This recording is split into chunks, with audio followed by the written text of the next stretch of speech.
Alright, take two. So this has never happened to me before. I read Indiana Jones and the Fate of Atlantis, the comic adaptation of the video game of the same name released in the 90s by Dark Horse. I read it, I reviewed it, and I saved it for a later date where I could edit it, and now it's gone. So what this is just another recording. I have no idea what happened, but my original review just disappeared.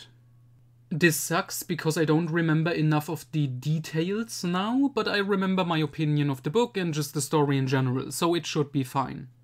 Alright, as I said, Indiana Jones and the Fate of Atlantis. This is a comic book adaptation based on the script for the video game, because I've heard there's differences between the story in the game and the story in here just because it was based on like the first draft or something.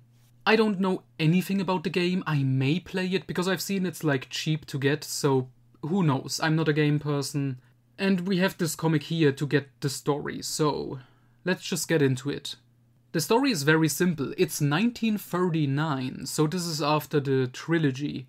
Indiana Jones is teaming up with an old female friend, Sophia Hapgood, and they are racing against the Nazis with the main villain, Klaus Kerner, because the Nazis are looking for Atlantis, because they think it has like powerful technology or whatever that could be useful in the war. It is a solid adventure. I don't have to go into detail. We have good action in here, the drawings, the artwork is solid, I would say. The Nazis as the villains make sense. This is during the war, essentially. The female character in here, Sophia, is fine. She has like a gimmick where she's like a medium or something. But it's interesting. They actually bring her back in like, I think, 2 more stories.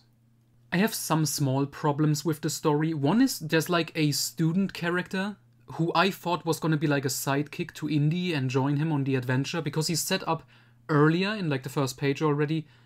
And it's just like a funny scene, but then he returns and I thought like, oh, is he gonna go with Indy on the adventure? Is there gonna be something? But no, not really. He shows up every now and then and he has like a thing at the end, but he's basically a nothing character. I don't really get this. That's a minor thing, but so I just have to say it. I was kind of disappointed by this comic book. It's good. Like I said, if you just want a fun Indiana Jones adventure that just hits all the beats, this one is it. It's fun. It's decent. It's nothing to write home about, which disappoints me because this was like the first Dark Horse Indiana Jones comic in the early 90s. And you know what was coming out at the same time? Star Wars Dark Empire by Tom Veitch. And just, I know it's unfair, but in my head I just have to compare Fate of Atlantis to Dark Empire in that sense.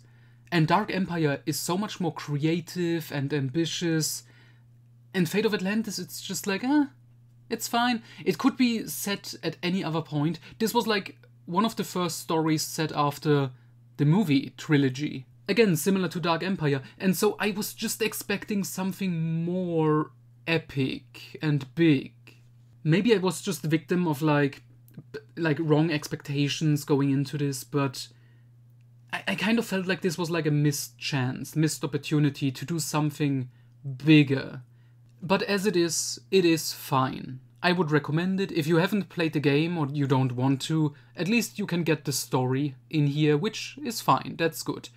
That's something I wish they would have done more for like, not just indie, but also for like Star Wars, video games, like make comic book adaptations. Can be fun. So yeah, Fate of Atlantis, it is okay.